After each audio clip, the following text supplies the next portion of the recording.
অক্ষর অনুযায়ী তুমি কতটা ভালো মানুষ, তোমার চরিত্র কতটা ভালো তা জেনে নাও এই ভিডিও থেকে। এ রাগী কিন্তু মনে অনেক বেশি মায়া।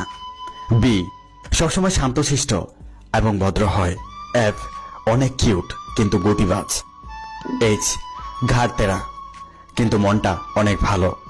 যে হুটহাট করেই রেগে আগুন হয়ে যায়।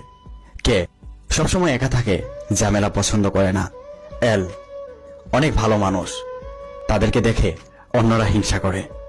এম যাকে তাকে প্রপোজ করে বসে। এন দেখে মনে হয় ভালো মানুষ কিন্তু মিনমিনে শয়তান। পি নিশ্চুপ স্বার্থপর টাইপের হয় আর মানুষের ভালোবাসা পাওয়ার জন্য পাগল। এস এদের মন বোঝা অনেক কঠিন। টি অনেক ভালো মানুষ, এক কথায় অতুলনীয়। নামের প্রথম অক্ষর অনুযায়ী তুমি কতটা ভালো মানুষ, তোমার চরিত্র কতটা ভালো তা জেনে নাও এই ভিডিওতে।